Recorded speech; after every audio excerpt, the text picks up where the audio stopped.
Hi everyone, this is Veronica. Today our topic of discussion is about green credit scheme. So what is this green credit scheme? We'll discuss in detail. What is actually this green credit? Is this a new scheme or earlier also such kind of things existed? What is the current system? Why this need is changing? Such questions are important, and especially the analysis, whether it is good, what is the significance, what are the concerns regarding it. For my video updates and queries, you can connect with me on Instagram and Facebook because I feel together we can make a difference. Now see, there's Republic Day sale going on, flat 70% off on our pen drive and Android courses, and it is valid till 27 Jan 2020. For additional information, you can visit our website. Now see, what is the relevance of this topic in your exams? It will be covered in your mains paper 3, conservation, environmental pollution and degradation. At objective level, you should know about green credit scheme. What is CAMPA? Subjective level, CAMPA is necessary. So here we'll talk about in what context today we are studying this, because the Forest Advisory Committee, they have given their approval for this green credit scheme. So what does this mean? Under this scheme, forests are allowed to be traded as a commodity. So now how forest can be traded as a commodity is a question. So as soon as we progress with this lecture, you will get to know. So this Forest Advisory Committee, who are they? They are the apex body. So their work is they adjudicate requests by the industries to raise forest land for commercial ends. So as you all know that if any industry has to be developed, they usually look at around the areas where forests are there. So they remove the forest, they cut down the forest and build up the industry. So all the clearances, they go from Forest Advisory Committee. They look into all these things. So now talking about green credit scheme. But before discussing this scheme, what is important for you to know? What is the current system? Why we need this change? Now try to understand this current system. See, under the present Forest Conservation Act 1980, what happens if a forest land that is diverted for non-forest purposes like mining or industry? So okay, let me start like this. So suppose there is Mr. Industrialist, Mr. I. He wants to build an industry, or you can say he wants to convert a forest land into a non-forest purpose. Non-forest purpose could be mining, it could be industry, anything. So this Mr. I, who is a project developer, what he is supposed to do? He needs to identify a land and pay for planting forest over an equal area of non-forest land, or when that is not available, twice the area of degraded forest land. So what does that mean? So Mr. I, he wants to open his industry at this place. So this place is basically a forest. There are a lot of trees and plantations and animals living here. So he has to cut down this area to build his industry.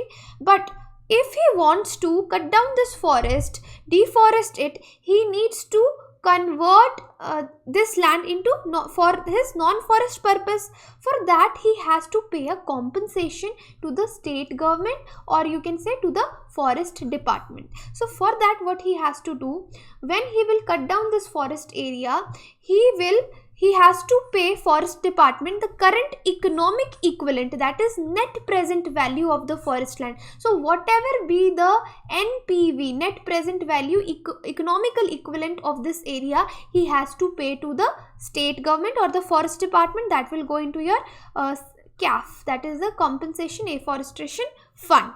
Okay, he has to pay. Plus, this is the one thing he has to do. Another thing he has to do, he has to find another land that is a non-forest land and give it to the forest department. So this Mr. I, he has to do two things. He has to pay to the state government the net present value of this forest that is cutting down for his industry, and second, he has to identify a here I must have written somewhere, he has to identify equal area of non-forest land and give it to the forest department. Or otherwise, if he is not able to do these two things, he has to give twice the area of degraded forest land to the forest department. Then what happens? What is the duty of forest department? Because they are getting the funds also from this industrialist Mr. I. He got the state government or the forest department, they got the funds also, they got the land also. Now the responsibility of forest department is to regrow the forest. Using that fund, in this land that has been given by Mr. I to them, they, as a compensation, they have to regrow the forest, right? So this is the current system. So this money currently gets collected under your compensatory afforestation fund. So it is the forest department's responsibility to grow the appropriate vegetation there. But now what is happening, what is the problem here? Industries have often complained that they find it very hard to acquire appropriate non-forest land which has to be contiguous to the existing forest. So this is the problem of Mr. I, and even the forest department are not able to regrow the forest. Their responsibility they cannot meet. So this fund in the compensatory afforestation fund, it remains unutilized. So even Supreme Court has intervened. So they have also thrashed the central government and the state government that why this you are not using this fund. Although they have distributed this fund, central government has distributed this fund to state governments, but still majorly this fund is unutilized there. So around 50,000 crores had been collected by center over decades, but the funds were lying unspent because states were not spending the money on regrowing the forest. And around 47,000 crores had been disbursed to the states until August 2019, but it has barely led to any rejuvenation of the forest. So this is the current system, and we discussed the problems also. Now comes into the role your green credit scheme. So what is this green credit scheme? So there they are allowing agencies. So these agencies could be the private companies, these could be the village forest communities, they could be some NGO. They can identify land and begin growing plantation. So let me explain this in this way. Suppose I'm Veronica, I have an NGO named V. Okay, so my NGO, we will do what? We will identify a land. Okay, we will identify a land and we will grow the plantations here. We will grow a forest here. So we will grow a forest according to the forest department criteria. So once my forest is ready in 2-3 years, so after 3 years I will try for a certificate from forest department criteria that I have grown my forest according to your criteria. Certify my land as a forest land, that my land is a forest land. So after 3 years I am eligible to consider as compensatory forest land. This land I am able to sell. Okay, so now what happens? You got it. My NGO has identified a land. We have grown a forest. We have taken a certificate from the forest department that yes, this is a forest area now. Okay, now what happens? Mr. I, as I told you in the previous slide, he was a project developer. Okay, who wanted to open an industry and what he has to do in order to open the industry. You remember all that? Now Mr. I, what is easier for him in this case, green credit scheme, he will come to me, Veronica, your NGO has made this forest, I want to purchase it. Okay, so then even my forest land is certified by the forest department also. So I will sell, my NGO V will sell its forest land to Mr. I. Now Mr. I, what he will do? He has already decided that he will not build an industry on my land. Remember, he has already identified the area, this area. He has identified earlier that he want to open his industry here. So what he will do, rather than paying the state government another land and money, he will give the state government and the forest government, state government or the central government, like whoever is responsible, we can say forest department. So Mr. I will give this forest land he has purchased from my NGO to forest department as a compensation. So he was already cutting down this area. So as a compensation now, he will not pay them with the money. He will not give them any other land, non-forest land. Rather, he will give the state government or the forest department this land that he has purchased from me. So he will tell, look, forest department, you have only certified this land as forest land. So I am compensating your loss with this forest, right? So see, what is the benefit of this? And one thing here, what is the green credit here? What my NGO will receive from Mr. I is known as green credit. That is why it is named as green credit scheme. So what is the benefit? What is the catch here? See, there are two things. One is environment, another is development. So if we need to do development, we need to build roads, we need to build infrastructure, we need to make metros, highways, roads, right? But for these things we need to cut down the forest. So either we can do development or we can maintain the environment. So here green credit scheme plays a role. We are trying to strike a balance here between the environment and the development, so that we are going for sustainable development. Environment is also protected, development is also taking place, right? So this is where green credit, this is the significance of green credit scheme. Okay, because initially so the things have become easier here for Mr. I. You got to know Mr. I doesn't have to pay now. He doesn't have to pay. He doesn't have to buy a land. And even for the forest department, things are easier. Initially, they were getting just a land and then they have to regrow the forest. But now they are getting a forest in return. They don't have to regrow another forest. Right? So their responsibilities are becoming less, and environment also, we are saving the environment also, and development is also taking place. So this is all about this scheme. But now we will analyze this scheme, that what are the concerns regarding this scheme. So first concern is threat to agricultural land. How? Look at the farmers now. What happens to the farmers?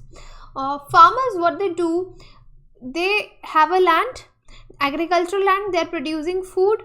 But we are looking at the conditions of the farmers in our country. But now if this green credit scheme is very lucrative, it is giving lot of benefit and money to the people. So farmers will think, why we are growing food? Let us convert our land to for this purpose only. They will start converting the agricultural land towards this forest green credit scheme. So the money involved will be discussed between between the private agencies, so raising these plantations and project proponents. So if the economic value of these plantations become lucrative, it can pose a serious threat to agricultural land, because farmers will start diverting their land, food land, agricultural land for the plantation for the commercial purpose. Because here in this green credit scheme, what is the benefit? My NGO, we are doing this we have developed, or my NGO or my private company, they are not doing any social work, they are there to earn money.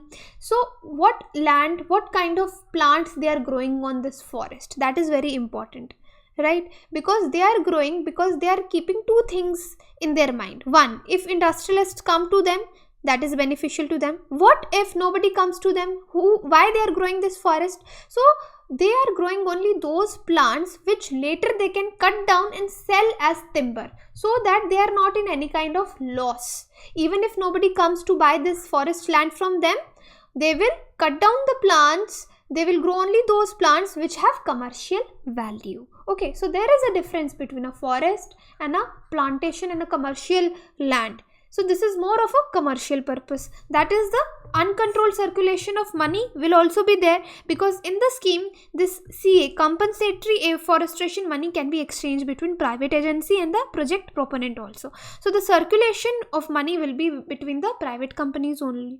And there is lot of ambiguity, because what I have just told you, what will be grown in this land, what will the private company grow, what is the criteria, that is very ambiguous. Because in a forest, there is not only trees, there are animals also. You cannot just say it is a forest. So what are the criteria? They are still not clear. So it will ultimately, the side of environment is, on a lower side. Development is definitely on a higher side. We are not, according to these concerns, we are not much concerned about the environment, although we are showing that we are concerned about environment superficially, but if we look into deep, the concerns are real. But definitely these are the concerns, but they can be worked out because of the significance if the scheme is properly monitored. There would be monitoring of plantations, which wasn't done earlier, and this can make easy for individuals to plant and harvest trees, which earlier was difficult due to provisions of Forest Conservation Act. And encouraging plantation means the scheme will encourage plantation by individuals outside the traditional forest area also, and ultimately we can meet the environmental goals if the criteria is set clear what kind of plants could be grown, so that it should be look like a forest, not like a commercial activity. So furthermore, it will help in meeting international commitments such as sustainable development goals and nationally determined contributions also. So this is all about today's lecture, that we have discussed this green credit scheme, what are the concerns, what is the current system, why we needed this change, and what is the significance. Ultimately, if there are concerns, how we can remove these concerns, how we can work on for this concern. So now I hope this is clear, that how we are referring forest, that how they will be treated as a commodity. So this scheme allows your forest department to outsource. So their responsibility is becoming less. They are outsourcing their responsibilities, because initially they had to grow this forest land, but now they are getting a forest in return. So they are outsourcing their work. So that is how this scheme will work. So the PDF of this lecture will be available on my Telegram channel, t.me/Veronica_Om.